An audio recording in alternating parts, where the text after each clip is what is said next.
It's early Sunday morning, and the massive American naval base sits completely undisturbed. Thousands of men are waking up, grabbing breakfast, or heading out for a routine weekend stroll, entirely unaware of what is hurtling toward them. The immense power of the United States Pacific Fleet is parked right here, sitting tightly grouped in the shallow waters of the harbor. But this deep sense of security is fragile. In a matter of minutes, the calm will break. Roughly 200 miles north, the open ocean is teeming with heavy warships. 6 Japanese aircraft carriers are quietly cutting through the Pacific waves. Aboard those decks, hundreds of aviators have spent months rehearsing for a single, highly classified strike. The strategy is brutal and precise. Destroy the American ships at anchor, cripple their ability to fight, and force Washington to surrender its influence in the Pacific entirely. While the strike force maintains total radio silence and closes the final distance, their targets back on the island remain perfectly still. It is December 7, 1941. The sun is up over Hawaii, and the clock is inching toward 8 in the morning. High on a coastal ridge, a brand new radar installation actually picks up a massive incoming flight.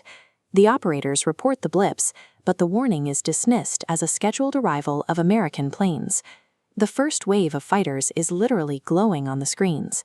A few phone calls could put the base on high alert, yet the screens are ignored.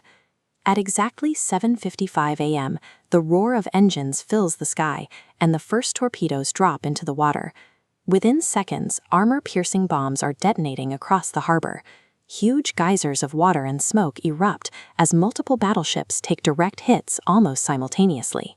Because there was zero warning, American anti-aircraft guns are unmanned, and their ammunition is locked away.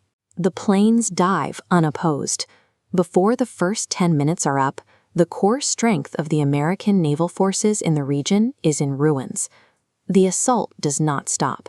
For 2 agonizing hours, wave after wave of fighters pour fire onto the docks, igniting millions of gallons of fuel and turning the harbor into a trap of sinking steel.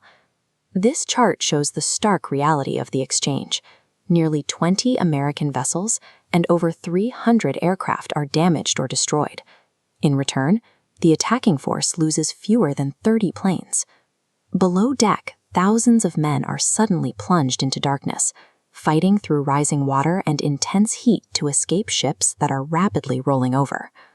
By the time the skies finally clear, the United States military has suffered a devastating and highly coordinated defeat on its own territory. The twisted metal and burning oil are secondary to the human cost. Over 2,400 Americans are killed in the span of a single morning. Medical facilities are instantly overwhelmed with the critically wounded. Doctors and nurses work desperately to save whoever they can pull from the wreckage. The sheer suddenness of the violence leaves thousands of families grieving and inflicts a deep, lasting trauma on the entire country. The very next afternoon, President Franklin Roosevelt addresses a stunned nation from the Capitol. With a formal declaration against the Japanese Empire, the United States sheds its neutrality and enters a state of total war. Overnight, the entire domestic landscape shifts. Long lines form at recruiting stations from coast to coast as civilians immediately volunteer to fight. An operation intended to break American resolve instead achieves the exact opposite. It galvanizes a deeply divided country and mobilizes an industrial powerhouse. The naval base would eventually be rebuilt, and the country weathered the strike. Yet those 2 hours of fire remain the definitive trigger that pulled America directly into the most destructive global conflict in human history. Looking back at the missed radar signals and the scattered warnings, we are left to wonder, could this immense tragedy have been stopped before the first bomb fell?